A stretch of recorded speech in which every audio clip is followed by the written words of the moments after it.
मराठा आरक्षण क्रांतिकारक संघर्ष होता मनोज जरांगे पाटील यांचा कार्यक्रमाच्या मुख्य मंचावरती आगमन होतंय दादांचं।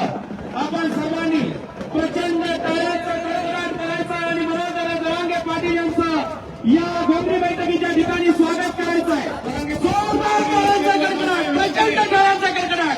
दादा या ठिकाणी आपल्या सर्वांना विनंती आहे, या सर्व पाटलांच्या सहकार्याने विनंती की आपण थांबा थोडं थांबलेले आहेत। आता काही सूचना या ठिकाणी मनोज दादा प्लीज मनोज दादा जरांगे पाटील यांच्या शुभ हस्ते विश्ववंदनीय छत्रपती शिवाजी महाराज यांच्या पुतळ्याचं पूजन होत आहे। पुष्पहार अर्पण करून प्रचंड टाळ्यांचा कडकडाट करायचा आहे।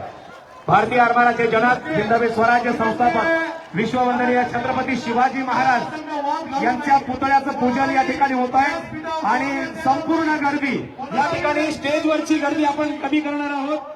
या ठिकाणी सूचना करण्यात येत आहे। दादांचं स्वागत या ठिकाणी आपल्या मराठा कन्या जिजाऊच्या लेकी दादांचं या ठिकाणी स्वागत करतायत आणि या घोंगडी बैठकीच्या निमित्ताने आम्ही तुम्हाला वारंवार विनंती करतो, रस्त्यावरचे समोर या। दादांचं या ठिकाणी चिमुकल्या औक्षण करून स्वागत करतायत। प्रचंड टाळ्यांचा कडकडाट करायचा आहे। कोट्यवधी मराठ्यांचे कैवारी, गरजवंतांचा बुलंद आवाज, महाराष्ट्राची आन बान आणि मराठ्यांचा स्वाभिमान, प्रत्येक मराठ्याचं काळीज, संघर्ष योद्धा, महाराष्ट्राचा संघर्ष पुत्र मनोज दादा जरांगे पाटील यांचं प्रचंड टाळ्यांच्या कडकडाटामध्ये आपण स्वागत करायचंय। वरल्या मान्यवर मंडळींना विनंती करण्यात येते की पाटलाच्या व्यतिरिक्त वरती विचारमंचावरती कुणी मागं राहणार नाही। धन्यवाद। आणि यानंतर या घोंगडी बैठकीच्या निमित्ताने दादांना ऐकायचे, सगळ्यांना हात वर करा। एकदा हात सगळेजण बिल्डिंगवरचे सगळे हात वर करा। प्रचंड टाळ्यांचा कडकडाट करा। छत्रपती शिवाजी महाराजांचा बाळा, आपल्या सर्वांचा नेतृत्व, मराठ्यांचे कुटुंब प्रमुख, आपला आधारबळ आदरणीय दादा या घोंगडी बैठकीला मार्गदर्शन करतील। आपण दादांचं प्रचंड टाळ्यांच्या गजरात स्वागत करूया।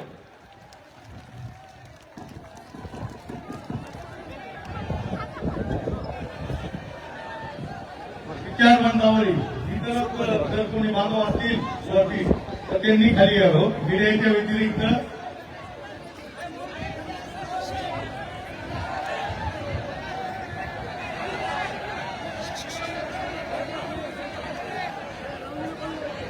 हिंदवी स्वराज्याचे संस्थापक राजे छत्रपती शिवाय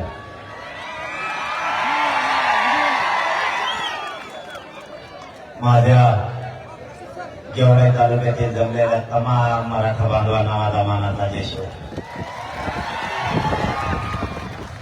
गेवराईची मात्र कमालच असते प्रत्येक वेळेस।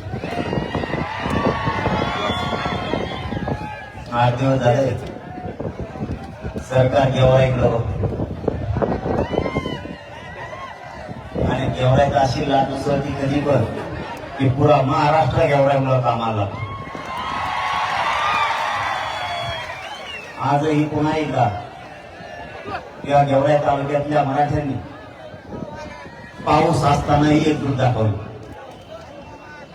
त्याबद्दल तुमचं खरोखर मनापासून कौतुक। आपला संघर्ष मराठा आरक्षणासाठी आणि घोंगडी बैठक, या घोंगडी बैठकीचा शुभारंभ गेवराई तालुक्यातून होतो। गेवराई तालुक्यापासून पुन्हा एकदा या घोंगडी बैठकीला मराठा आरक्षणासाठी ही घोंगडी बैठक हिचा शुभारंभ आजपासून सुरू झाला। ही झंझावात महाराष्ट्रातल्या प्रत्येक तालुक्यात आता घोंगडी बैठक होणार। मराठा तालुक्यातला ताकदीनं मराठा समाजाला आरक्षण मिळावं म्हणून एकजूट राहणार। कुणी काहीही करू द्या, मराठा कोणालाच रोखत नाही।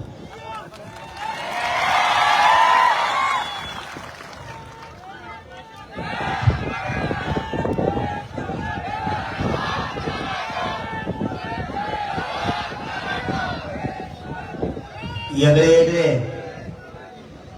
षडयंत्र आणि डाव आणले तरी मराठा हटला। मायबापावर रात्री चर्चा झाली। सरकारचे कॅबिनेट मंत्री अब्दुल सत्तार साहेब रात्री आले होते.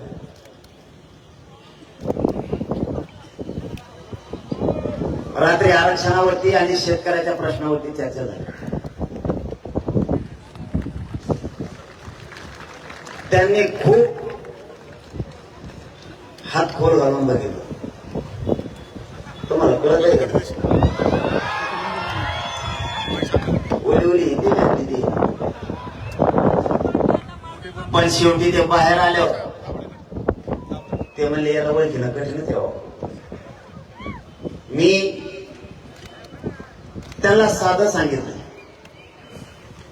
माझ्या जातीच्या आणि माझ्या जातीच्या लेकरातल्या डोळ्यातले मी अश्रू नाही बघू शकत.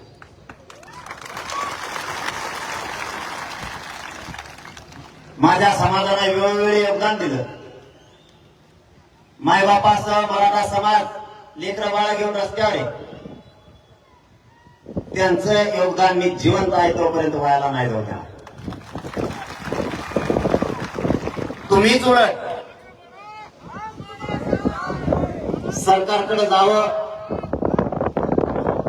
आणि देवेंद्र फडणवीस साहेबांना सांगा की काही करा, पण मराठ्यांचं आरक्षण द्या.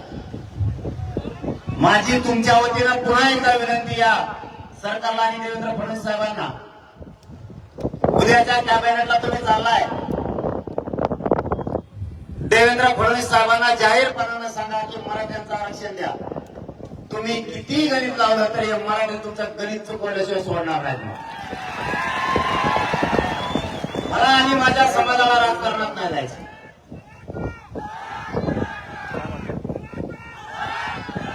आमची इच्छा सुद्धा नाही राजकारणाकडे जायची. रात्रीची झालेली चर्चा मी तुमच्या पुढे नाही मांडतो कोणापुढे. मला आणि माझ्या समाजाला राजकारणात नाही जायचं. देवेंद्र फडणवीस साहेबांना तुम्ही सांगा आमचं आरक्षण द्या, आणि त्यांना जाहीर सांगितलं तुम्ही नाही दिलं तर तुमचे 113 आमदार पाडल्याशिवाय मी गप्प बसणार.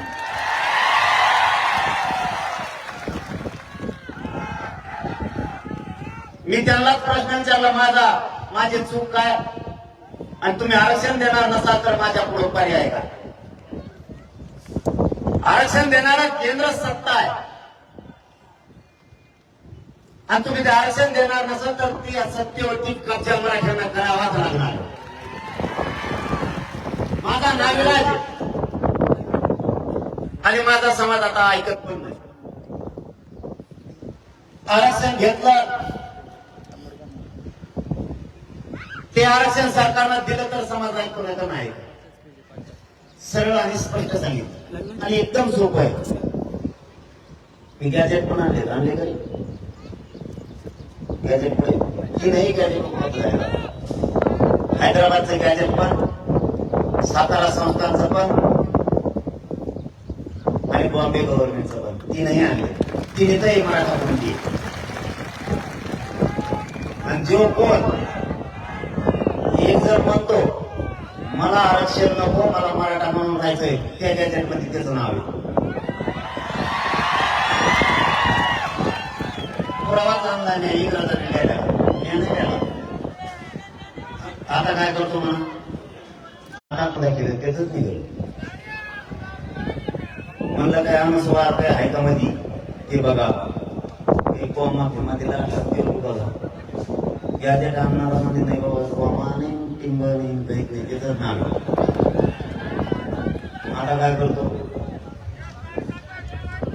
माझ्या मराठा समाजाचं कल्याण होत असताना तुम्हाला का दिसत नाही? तुम्ही का बघत नाही? आमचं म्हणण्याचा भागच एवढा आहे,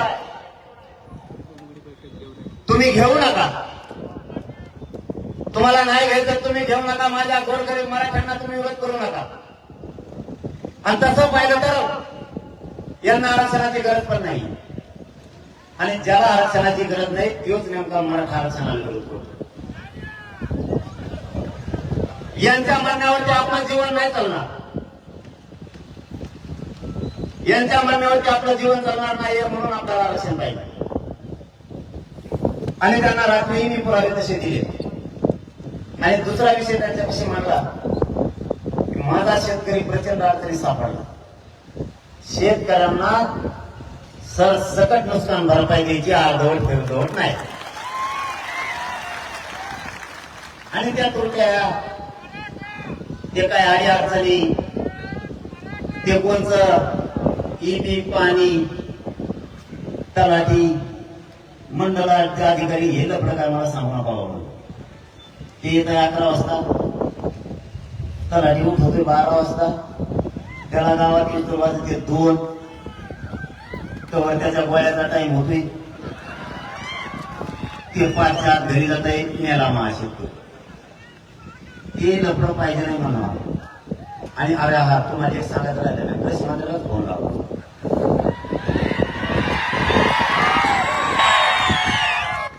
म्हणलं भाऊ मी काय गावा फोन लावत नाही भाऊ, पण मग शेतकरी अडचणीत आलाय, खातं येईन का तुमच्याकडे, तेवढे खप पैसे देऊन टाका.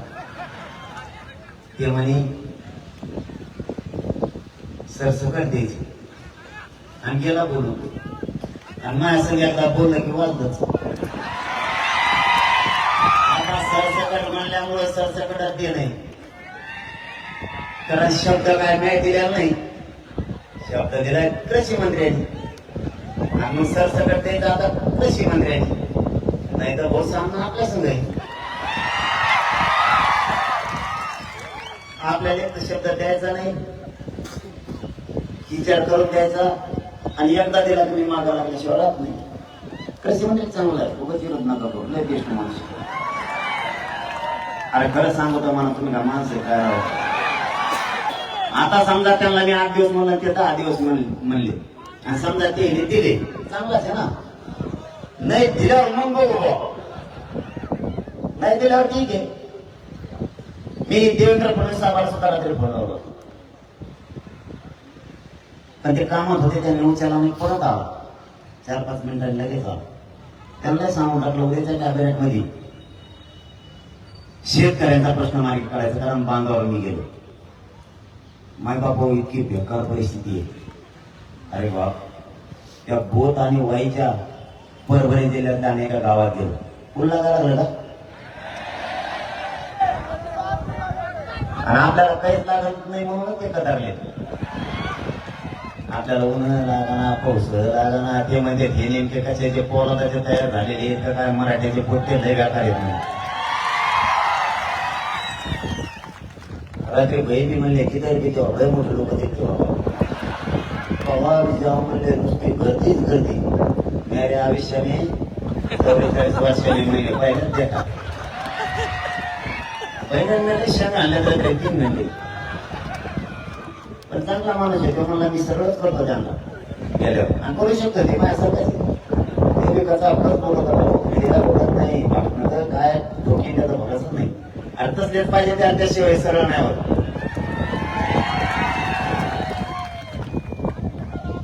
त्या वाईला आपले करायचे, पण अर्ज एक द्या ना, अर्ज तुम्ही इतके दिले.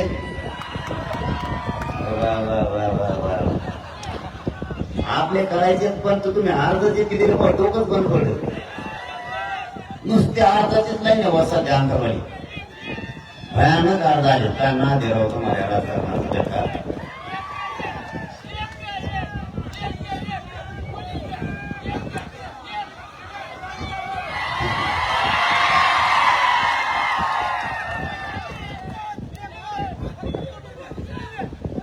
होईल होईल, काहीतरी होईल, काय नाही काहीतरी होईल.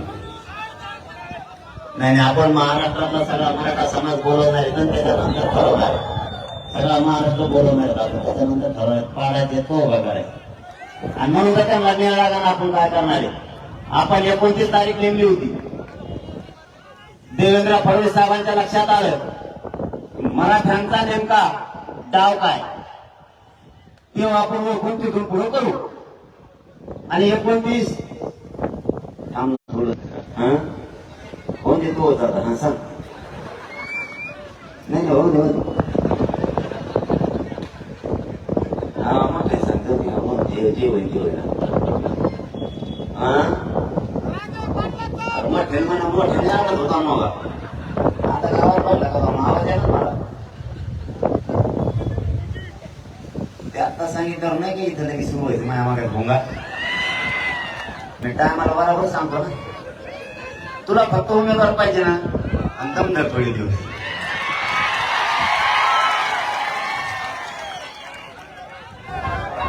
एकोणतीस तारखेला आपण निर्णय घ्यायचा ठरवलं, पाडायचे का उभा करायचे. त्यावरती देवेंद्र फडणवीसांनी अंदाजा घेतला.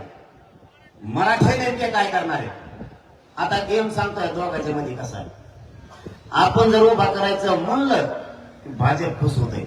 बघा बरं आयडिया यांची. ते म्हणजे आपल्या बरोबर मधून निवडून येते. आणि आपण उभा नाही करायचं म्हणलं ते महाविकास आघाडी देश आपले पुरे पुढे ते काय. बघा यांचा कार्यक्रम पुरा या दोन्हीच्या धुऱ्या मराठ्याच्या जवळ आहे. कुणाच्या ठिकाणा यांचा असा डाव होता. 29 तारखेला आपण काय निर्णय घेतो त्याच्यावरती रणनीती आखायची. आणि त्यांनी 29ला आपला निर्णय होण्याच्या ऐवजी त्यांनी डिसेंबर मध्ये निवडणुका टाकल्या. त्यांनी डिसेंबर मध्ये टाकल्या. फडणवीस साहेब गेले दिल्लीला. काय करायला गेले ते मला नाही माहित. ते तिकडे होते तेवढंच मी इकडे म्हणलं 29 तारीख आमची रद्द पुढे ढकलली. त्याला गेमच कळलं नाही मराठ्याचा. आलं माघारी काय काही दिल्ली राहील सगळंच राहील. यांना वेळेवर काय हातोडा मारायचा ते योग्य दिशेनं मारा. तुम्हाला माहिती आहे ना 1 वर्ष झालं मी फक्त तुमच्यासाठी काम करतोय. एकही निर्णय चुकून दिलेला नाही. पुढचाही चुकून देणार नाही. उभा पण झाला तुम्ही. आपण काय डाव टाकणार आहे काही कळून द्यायचं नाही. दोघांचे बी गणित चुकले पाहिजे. ती वेळ आली मिळत देणार पाहिजे. आपण काय करतो सगळ्यांची इच्छा जी असेल ती बैठक घेऊन आपण ठरवू. काल मी बोथ आणि वाईच्या परभणी जिल्ह्यातल्या गावात काही नाही राहिलं. त्या गावात शेकडो गावं शेतकऱ्यांची पिकासह वाहून गेली. एक जणाच्या आम्ही घरात गेलो होतो. आंबेवड काय वडगाव त्या गावाचं नाव होतं. 159 घरात काहीच नाही राहिलं. भांडे बासणं सुद्धा वाहून गेली. शेळ्या जनावर सुद्धा वाहून गेली. मग तुम्ही यांना मदत नाही करणार तर मदत करणार. आज संकटात हे माझा शेतकरी त्याच्या हातात तोंडाला आलेला घास गेला. खिशात जेवढे काय पैसे होते ते सगळे शेतीत लावले. एकही रुपया त्याच्याजवळ आज राहिला नाही. आणि हे संकट पावसाचं एवढं कुठं भरायलं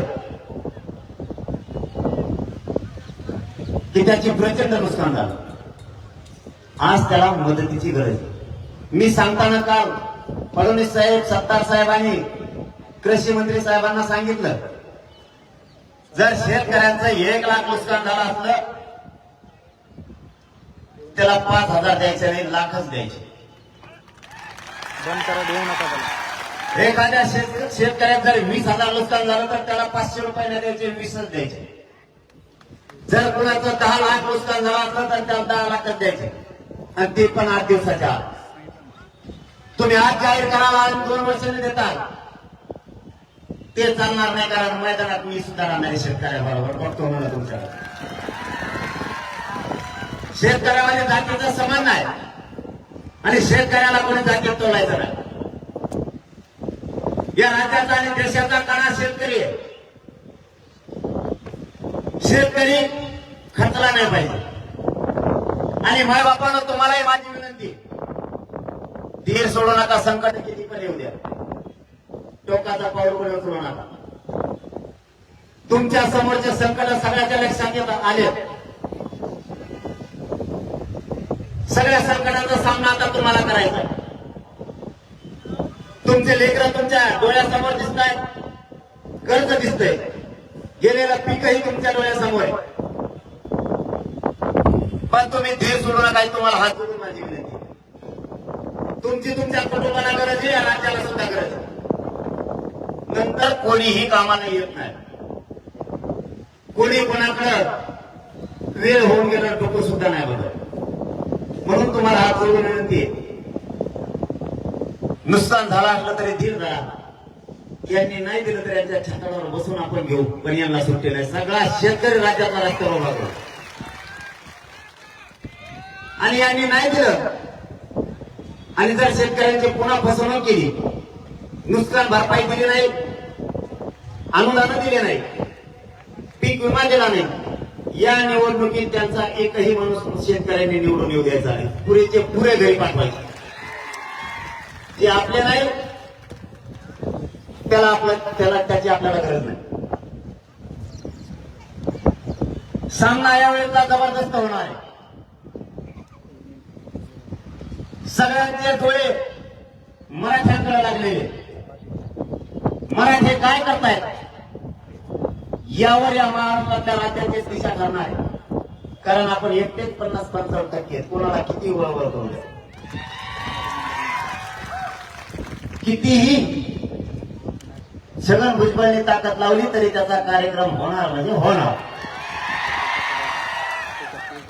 ते तर बोलतच नाही आता. असा गप त्याला वाटलं गप बस घर निवडून येईल का, तरी पण नाही.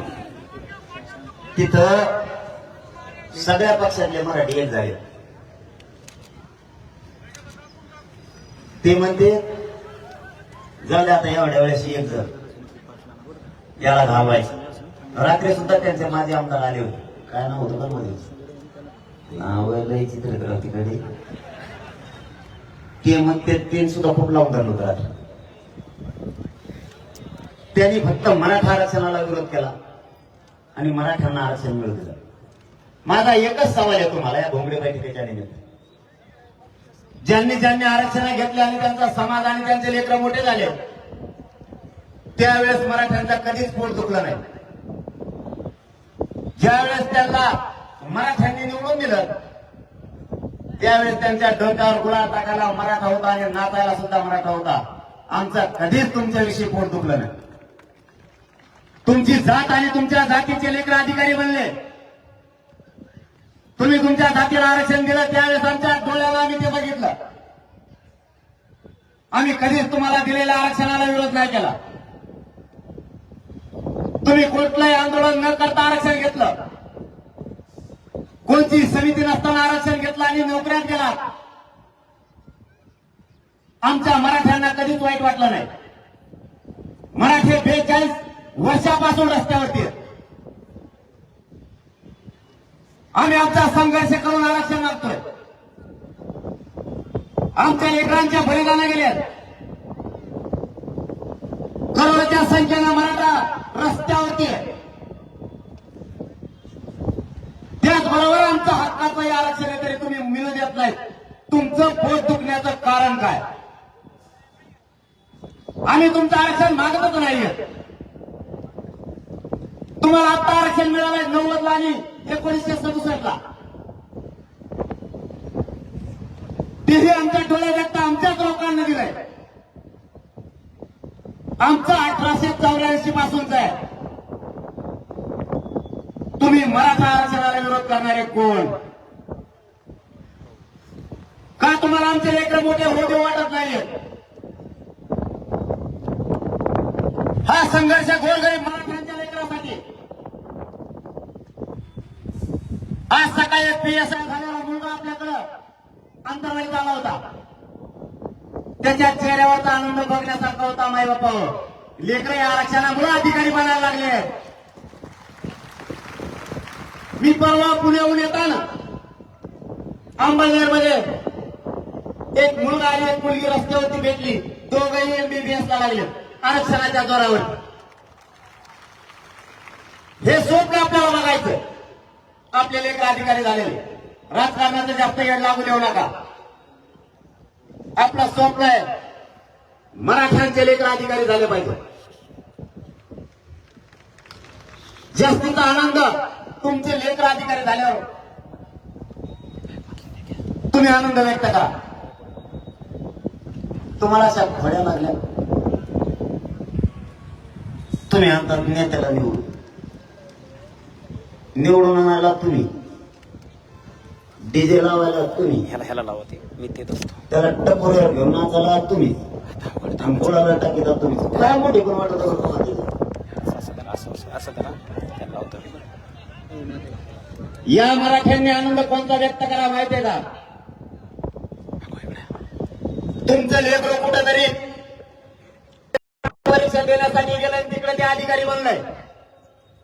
मराठ्यांचा पोरगा अधिकारी बनलाय आणि गावात वार्ता पसरली. पकडून आणलं, गावात डीजे लावला, त्याच्या अंगावरती गुलाल टाकला आणि डीजे समोर गाव नाचत राहिलं. तेव्हा आनंद तुमच्या आयुष्यातला सगळ्यात मोठा आनंद असणार आहे. हा आनंद व्यक्त करायचा मराठ्यांनी शिका. आता आपला समाज आरक्षणात गेलाय आणि छगन भुजबळ काय त्याच्या 17 पिढ्या आल्या तरी मराठ्यांना ओबीसी आरक्षणात जाण्यापासून कोणी रोखू शकत नाही. तुम्ही फक्त तुमची एकजूट पुढे देऊ नका. मराठ्यांच्या मनगटाला मनगट लावायची ताकद यांच्यात नाहीये. फक्त त्या वळणावरती मराठ्यांना जायचं नाही. मराठी जर त्या वळणावरती गेले तर पळायला सुद्धा जागा राहणार नाही. आपल्याला फक्त त्या विषयात जायचं नाहीये, शांततेतच मराठ्यांना मिळून द्यायचं. आता नवीन डाव सुरू केलाय. एक आमदार आहे बार्शीचा, संडास लागे, ते एका भाषणात म्हणला, आयला मी त्याचं सगळं विसरलो होतो बरं. काही इमानदारी सांगतो, मला जाऊ द्या. तिकडे एक आमदार आहे बघा कुणीतरी, माझी झालाय तो, त्यांनी पाळलाय. तो मला तेव लय बेकार आहे, त्याच्यात काय त्याच्यात दाढीतून निवडून आलोय. आणि जर असं काही झालं मग मतदारसंघात 54,000 मायनस गेला, मी जर पडत मग संपलंच. जाऊ देवा म्हणलं. त्यांनी इतकं भयान सांगितलं त्या माझ्या आमदाराविषयी, मला ना विरोधात गेले दम निघत नाही. मग त्याच्यामुळे मी कसं सांगतो. ते म्हणे त्यांनी इतकं बेजार केलेलं आहे, तेवढं एक मोठा सावकार आहे, आमकाच हे तमकाचे लय करा नाही केलं, लय त्रास देतो म्हणला. ते त्याला म्हणलं त्रास देतो म्हणल्यावर त्याच्याविषयी जरा राग होता आमच्या मनात. त्याच सांगतोय मीडियाच्या समोर आणि गेवराईच्या मराठ्यांच्या साक्षीनं सांगतो. थोडा माझ्या मनातला त्याच्याविषयीची नाराजी कमी झाली होती, 100% सांगतो मी. पण एका भाषणात ते बोलता बोलता बोललं बघायला 8 दिवस. त्याला मी 5-6 आमदाराला देवेंद्र फडणवीस साहेबांकडे पाठवलं. म्हणलं बाबा मला काय राजकारणात जायचं नाही, माझ्या समाजाला जायचं नाही, आमचा आरक्षणाचा विषय ओबीसी आरक्षणाचा तेवढं द्या, त्याला जाऊन सांगा. आणि जर ते तुमचंच ऐकत नसला मग माझ्याकडे डबा घेऊन आलो, आमच्या आमदार पडली जाऊन सगळं सांगितलं. ते गेले, माझ्याकडे माघारी आले नाही. मग 23 दिवस झाले. ते आलं आणि त्याच्या मतदारसंघात गेलं आणि भाषण करायला लागलं. भाषणात म्हणते मनोज दादानी महाविकास आघाडीकडून लिहून घ्यावा आरक्षण देते का, ते देणार नाही मग तो तिला पाहिलं होतं ना. आता तू म्हणतो त्याच्याकडून लिहून घ्यावं. मला एक सांगा, आपल्या गावचा सरपंच आहे, सरपंच असल्यावर आपण खड्डे बुजायचं काम, रस्ता करायचं काम सरपंचाला सांगतो का पाड्याला सांगतो माझी सरपंचाला? आणि मग सरकारलाच मागत असते. त्याला एवढं नाही, त्याचे बरेच प्रश्न येतात, त्याच्या मतदारसंघात जाऊनच मी त्याच्या प्रश्नाची उत्तरं देतो. हे केवळ जे सांगतो. बार्शीचे लोक जर ऐकत असले ना, त्यांनी जरा उद्या जर ते आंतरवाली तर बरं होईल, जरा घुगडी बैठक बार्शीत टाकायची, त्याला जरा उत्तरं द्यायच्यात मला सगळे. त्याचे जेवढे प्रश्न येतं त्या आमदाराचे त्यांनी त्याच्या भाषणातून विचारलेले, त्याला उत्तरं जरा समोरच देतो.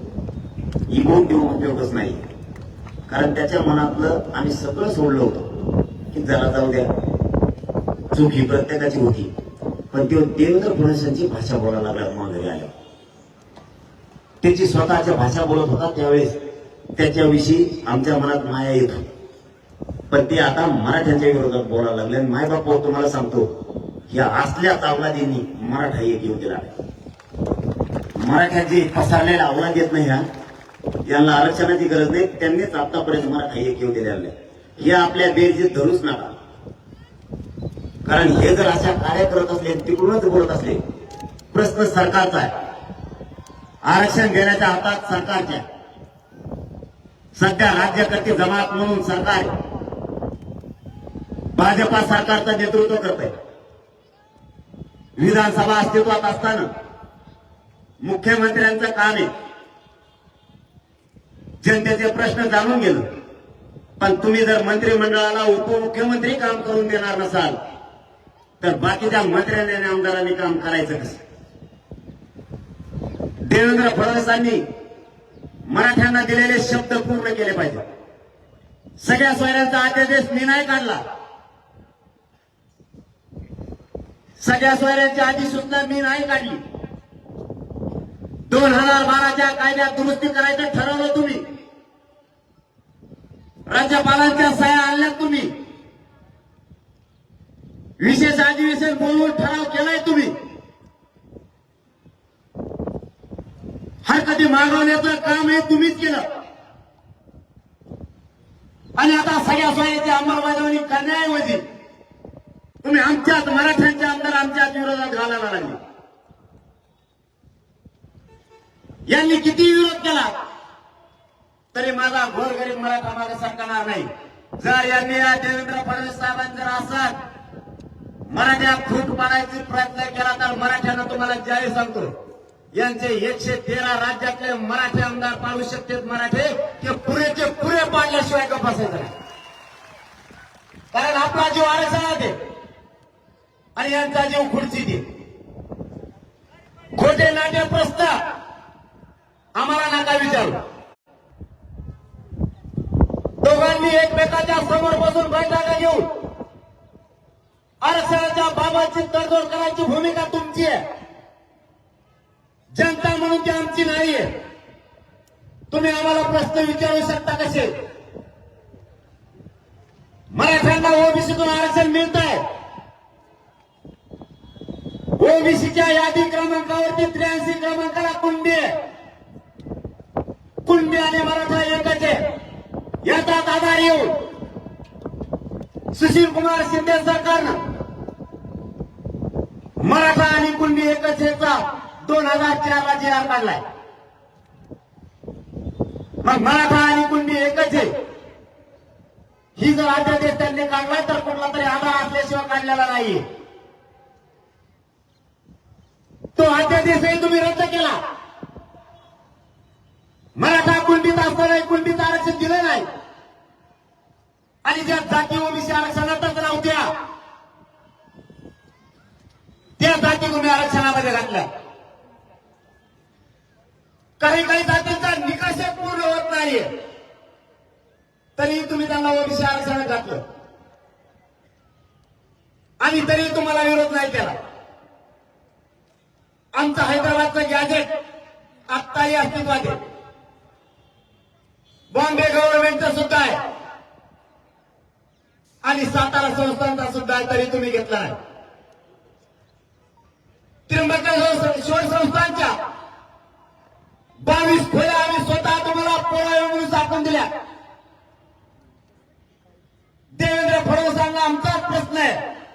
तुमच्या आमदाराच्या माध्यमातून आम्हाला काय प्रश्न विचारायला लावता? त्या पुराव्याचं काय झालं?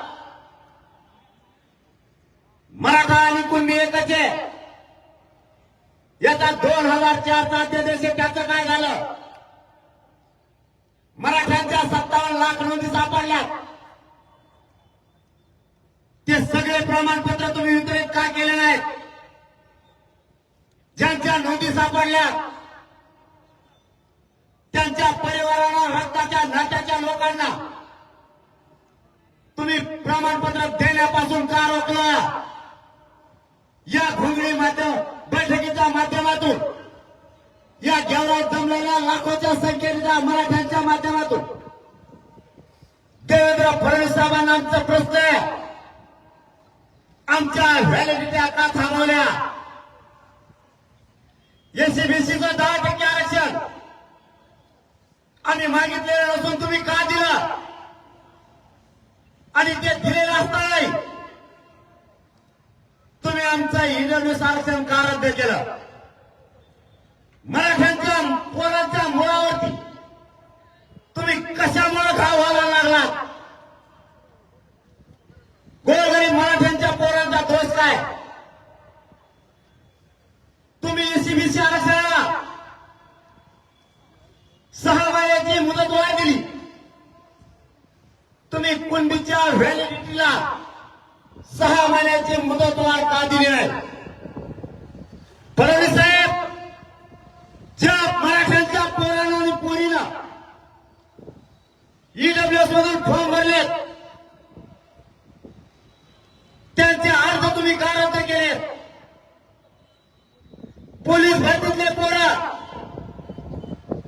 तुम्ही का बाहेर काढले? आरोग्य विभागात ईडब्ल्यूएस मधून पोरांनी तुम्ही एससीबीसी आरक्षण देण्याच्या अगोदर फॉर्म भरलेले त्या पोराचे अर्ज का रिजेक्ट केले? तुम्ही मराठ्यांच्या मुळावरती का घाव घालावा लागला? आरोग्य विभागाचं तुम्ही तसंच केलं, कृषी विभागाच्या बातमीतही तुम्ही तसंच केलं. मराठ्यांच्या पोरांच्या भरती थांबवण्याचं काम तुम्ही त्यांना केलंय. मराठ्यांच्या अधिकाऱ्यांच्या भरत्या तुम्ही का थांबवल्या? मराठा ओबीसीत गेलेला असताना कुणबी प्रमाणपत्राचा ऑप्शन का दिला नाही? सकाळी अंगणवाडी सेविकाच्या महिला आल्या होत्या अंतरवालीला, तिथं कुणबीचा आणि एससीबीसीचा ऑप्शनच नाहीये. फडणवीस साहेब, कोणतं आरक्षण तुम्ही मराठ्याला दिलंय? तुम्ही किती दिवस मराठ्यांना फसवणार आहेत? तुम्ही आमच्याशी प्रत्येक वेळी डाव का रचताय? आम्ही तुम्हाला विरोधक मानला नाही, शत्रूही मानला नाही. तुमचं कारण काय की तुम्ही प्रत्येक वेळेस मराठ्यांच्या पोरांना नोकऱ्यातून ऍडमिशन मधून बाहेर काढायला लागलात? कित्येक तरी मुलींनी एससीबीसी आरक्षणाच्या अगोदर ईडब्ल्यूएस मधून प्रवेश घेतलाय. तुम्ही 2 वेळेस ते मान्य केलंय. आता संभाजीनगरच्या अकवाऱ्यात मधून त्या मुलींचा अर्ज तुम्ही रिजेक्ट केलाय. त्या लेकरांची काय चूक आहे? ईडब्ल्यूएस ज्यावेळेस अस्तित्वात होतं त्यावेळेस त्यांनी फॉर्म भरलेला आहे. तुम्हाला मराठी सोडून दुसरे दिसतच नाहीत काय? मराठ्यांच्या पोरांवरती अन्याय काय म्हणून करताय तुम्ही? तुम्हाला असं सिद्ध करायचंय काय फडणवीस साहेब? ईडब्ल्यूएस मराठ्यांच्या फायद्याचं होतं हे दाखवण्यासाठी एससीबीसीतून फॉर्म भरणारे पोरं सुद्धा तुम्ही बाहेर काढायला लागला. इतका अन्यायकारी तुम्ही वागू नका. मराठ्यांच्या पोरांनी तुमचं काही केलेलं नाही. तुम्ही किती डाव चालवणार आमच्यावरती? तुम्ही प्रत्येक वेळेस फक्त आणि फक्त मराठ्यांना फसवायला लागला. तुम्ही कितीही अन्याय केला आणि खोट्या योजना आणल्या. आता मराठा मात्र तुमच्या पाठीशी उभा नाही राहत. तुम्ही काहीही करा.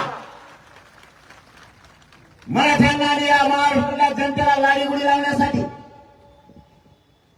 त्यांनी आता एक नवीन योजना आणली, लाडकी बहीण. चांगली योजना, काय अडचण आहे का? पैसे आपले. इथे बिस्किट पुडा जरी घेतला ना तरी टॅक्स जातो, जीएसटी. पेन घेतला तर पैसेच आपले. कसा कच घ्या, तुम्हाला काय करायचं? चांगली योजना, पैसे घ्यायचे चांगले. पण देवेंद्र फडणवीस साहेब एका प्रश्नाचं आज उत्तर द्या. ज्या लाडक्या बहिणीला तुम्ही 1500 रुपये दिले, तिच्या लेकराचं म्हणजे तुमच्या भाषेचं शिक्षणच थांबलंय. जरा आरक्षण देता का तेवढं भाषाला? आणि दाजीचा भेसपाडा काम करू करू बांधा त्याचं नाही. दाजीचं तिथलाच भाव नाही. तुम्ही लाडक्या बहिणीला 1500 दिले, पण दाजी बांधावर बेजार झालाय. त्याच्या मालाच्या भावाचं काय? दाजीला जर एखाद्या बार रूम न उचललं तर लय बेकार होईल फडणवीस साहेब. आणि एखाद्या दिवस मी हे सगळे दाजी मोबाईल घेऊन येणारे, बाचे घेऊन येणारे मामाकडे. मामा बी देण्यासारखा पटतो. चलाच एकदा मुंबईला. दाजीच्या मालाला भाव देतो का? पिकाला भाव नाही. लाईट राज्य देते ते 50 बारा लाईटच झाली. रानात गेलं की ती दर्याला लगेच जाते असली लाईट, त्याच्यात मोटर पाणी सोडते, शेण टाकू टाकू चालू करावं लागते ती मोटर. तुम्हाला वेतन नाही कळायच्या फडणवीस साहेब शेतकऱ्यांचे. तुम्ही लाईट देणार, मालाला भाव देणार, संपूर्ण कर्जमुक्ती करा तुम्ही शेतकऱ्याची. तुमचं काहीच नको आम्हाला, संपूर्ण कर्जमुक्ती करा. लाईट द्या, मराठवाड्याला आणि विदर्भाला कायमचं पाणी द्या, आम्हाला काहीच नको. आणि मालाला भाव द्या, तेव्हा दुधाला लाईट द्या. तुम्ही ज्याच्यात पाणी टाकीतात ना ते पाणी माग झालं का आमच्या दुधापेक्षा. तुम्ही कशात टाकीत राहायची मला नाही, पण टाकी देत पाणी राहायची. ते पाणी महाग झालं पण दूध काय महाग व्हायना, तेवढ्या दुधाला भाव द्या. ते नाही, चिल्लर काम करते. आणि तुम्ही सुद्धा भावने फत जाऊ नका. वेळेवर कसल्या योजना आणल्या त्या काय आपल्या आयुष्याला पुरणार नाहीये. आता ते नवीन योजना आणणार आहेत. दिवाळी जवळ आली, आनंदाचा शिरा. ते 10 किलो भर देते, सगळे भुंगे लागलेली. तिला किती पाण्यात टाका, 15 दिवसाने मावशीला पाण्यात हात घातला तरी तशीच डाळ बाहेर येते. ते तेलाचा एक पुडा वाकडा तिकडा झालेला, पांढरं भगाट तेल ते. आपल्या मावशी इतके विचित्र आहेत, ते तेल काढ टाकी द्या, सगळं सरपंच संपदा आपण ते काय तेल पिवळं होत नाही. मग काय देवेंद्र फलत्यात वंगण टाकीतोय का काय करतोय कोणाला. अरे काय नादी लावते राव, तेवढं तर बांधावर पडलेले शेतकऱ्याच्या.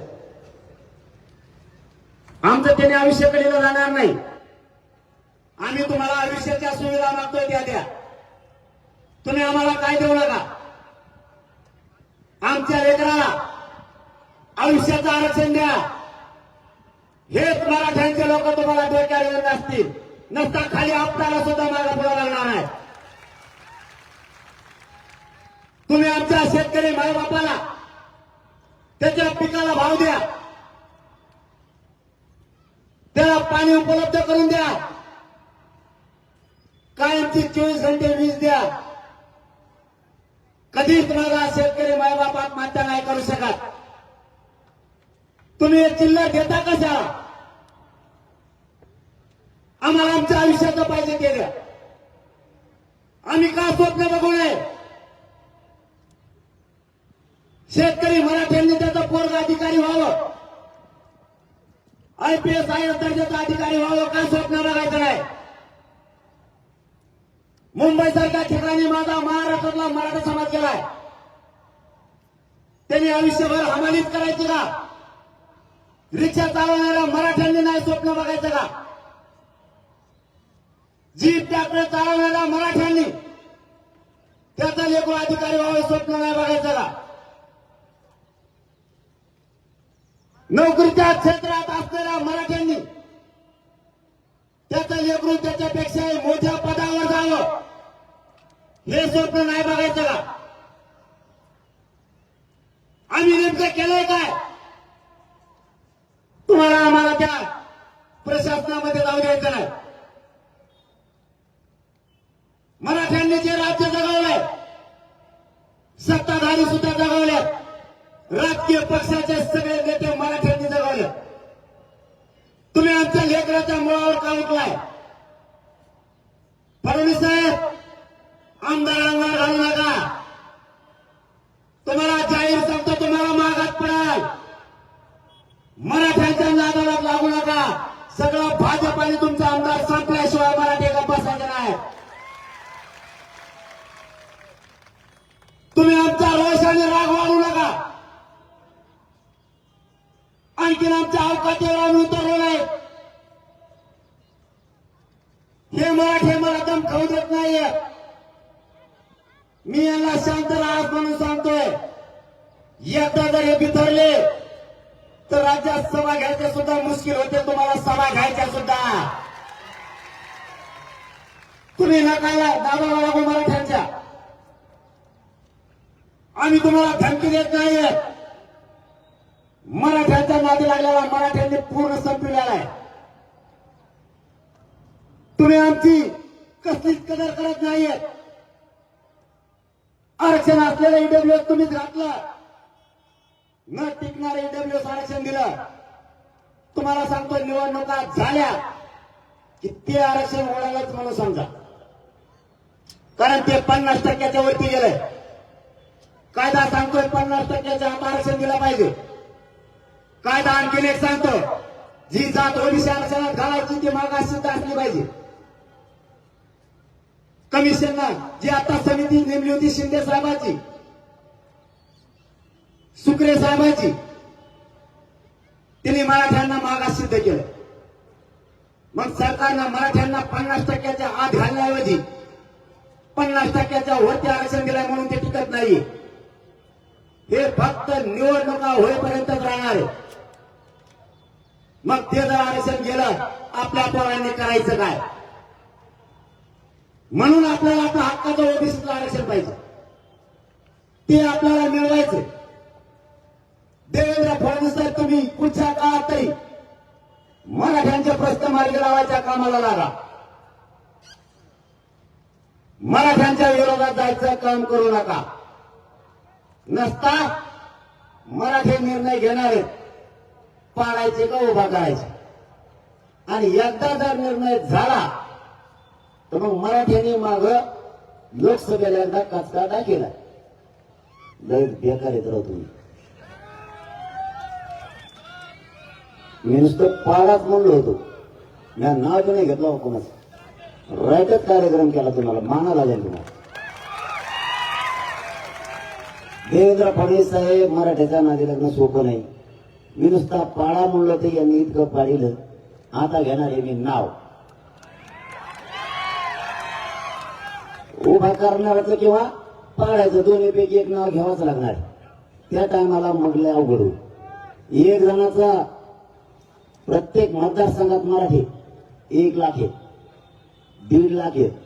90,000च्या खाली महाराष्ट्रात एक 22-23 मतदारसंघ सोडले तर सगळीकडे या संख्या नाही. आणि तुम्हाला 60-70 हजाराची लीड तोडणं सोपं आहे का? राखीव मतदारसंघात प्रत्येक मतदारसंघात 70,000पेक्षा जास्त मराठ्यांचं मतदान.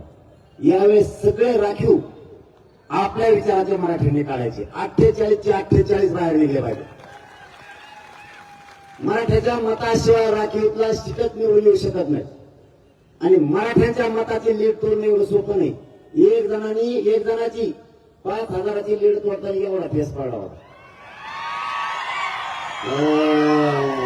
मराठ्याचा कचरा सोपा नाही, म्हणून मी सांगत होतो आमच्या नागे लागू नका. उगाच धौशी काम धामाची. अरे मराठ्यात ताकद माहित नव्हती बुवा, आता शिकवायच आहे मराठीची ताकद काय. आष्टी, पाटोदा, शिरोळ मतदारसंघात 1,67,780 एकटा मराठा. एकटा.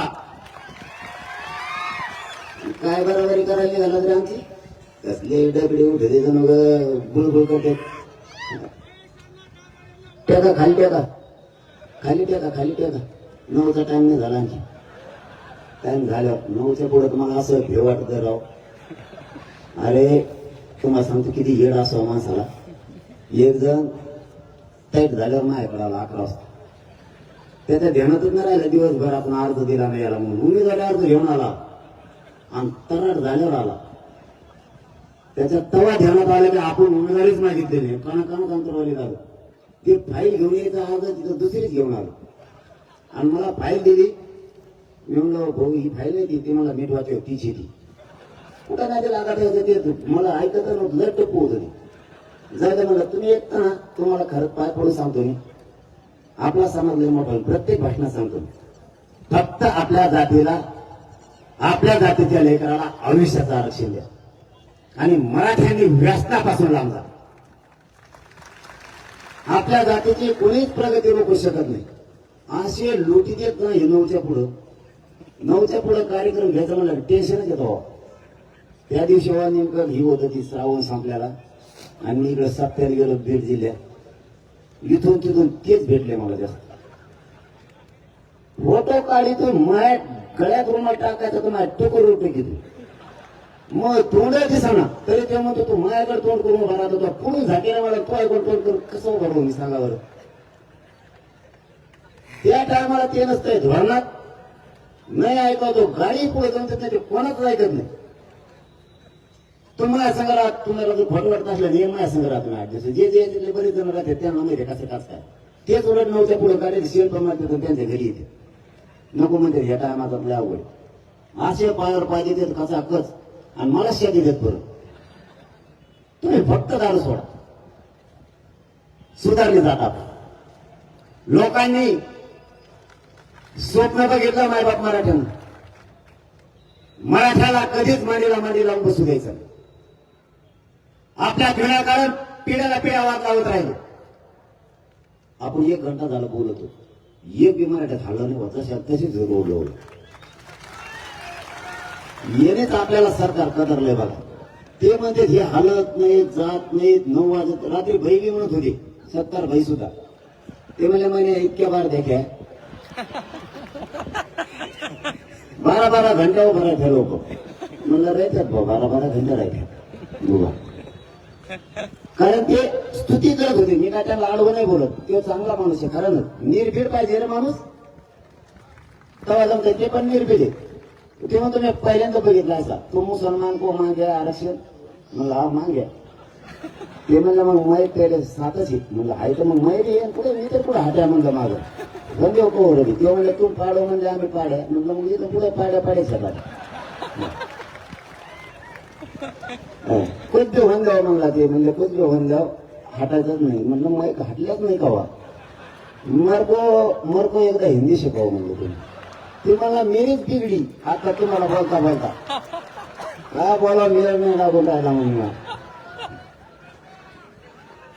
परेशान होय हो आणि गेले बी कारण ते मग ते नंतर मराठी जोडायला सुरू केली त्यांनी ते आपल्याला जमत इंग्लिश हिंदी तर मग टिपणच बसा ना काय करा मी एक माणूस आणला होता हिंदी शिकायला ते होता अँकर त्याच्या आधी चांगलं चालली होती नोकरी फिवकरी हिंदी बी चांगली चालली होती मला शिकायच्या नादात ते समज गेलं ते माझ्या पाय पडलं वाटलं म्हणे मी तुम्हाला हिंदीने शिकित नाही हाय ती नोकरी ते मी अँकर राव म्हणे लय रावगड खेळ झाला आणि खरं सांगतो तुम्हाला आपल्याला राजस्थान मध्य प्रदेश हरियाणा दिल्ली गोवा गुजरात इथल्या मराठ्यांचं आमंत्रण आहे मी हिंदी शिकलो की त्या राज्याचा कार्यक्रम केलाच म्हणून समजायचा गुजरातचे पटेल कार्यक्रम लावणार 15-16 लाख मराठी गोव्यातले मराठी बिहार दिल्लीतले मराठी मध्य प्रदेश राजस्थानचे मराठी सगळे कार्यक्रम लावले पण मला सुतच बसा ते इकडे आले की बोलत हिंदीत मी बोलतो मराठी आमच्यामध्ये एक सांगायला ती सरपंच ती अर्धा ढिला पाडलाय ती सांगायला मी मराठी ती बोलत ती त्याला हिंदी सांगतो आता शब्दाचा अर्थ काय व्हाया त्याला मेळ आला ना असा काय मेळ होका लागला त्यामुळे तिकडचे लोक यायचे कदरले आता त्यांना आम्ही काय म्हणत तेच कळलं याला काय मी सांगितलेली मराठी कळते हिंदी काय सांगतो त्यांनी सांगितलेली याला मला सांगता येत नाही याची हिंदी माझ्यासारखीची अर्धवट गुतेल गुतेल गुतेल म्हणजे बळत चालली यांचा असा कार्यक्रम लागतोय ना भयानक आता तर अमेरिकेतच चालू आहे 4-5 दिवस झाले मग फोटो तर केलाय आणि ते मोदी साहेब काय तिकडे जाणार आहे तिथं जे पटेल आणि मराठी सगळे झाले ते म्हणते सभा नाही काय सभे हो काय म्हणलं का नाही तिथे जाऊन गेले ते काहीतरी त्यांनी तिकडे सगळा गोंधळ सुरू केला मराठी इतके जागे झालेत ना मला खरंच गर्व वाटायला लागला मी माझ्या या मराठ्यांच्या जातीत जन्मला इतके भयानक मराठी ताकदीने एक झाले सगळ्या क्षेत्रातले मुंबई पुण्याला पण गेलो त्यावेळेस मोठमोठ्या महालात फ्लॅटमध्ये मोठमोठ्याला बंगल्यात राहणारे मराठी सुद्धा चहाची कॅटली घेऊन आपल्या मराठ्यांना चहा वाटायला रस्त्यावर होते हे कधीच आंदोलनात येत नव्हते वकील असू द्या पोलीस असू द्या महसूल मधले मराठ्यांचे अधिकारी असू द्या शिक्षक असू द्या कोणत्याही वर्गातला असू द्या आपले बिल्डर असू द्या कॉन्ट्रॅक्टर असू द्या सगळ्या राजकीय पदावर असणारे मराठी असू द्या सगळे झाले आणि तुम्हाला आणखीन एक सांगायचं राव जेवढ्यातूनच सांगतो जेवढ्यातल्या मराठ्यांना आणि महाराष्ट्रातल्या सुद्धा आपल्या अधिकाऱ्यांना प्रचंड त्रास दिला जातो आपल्या अधिकाऱ्याने जर काम केलं नाही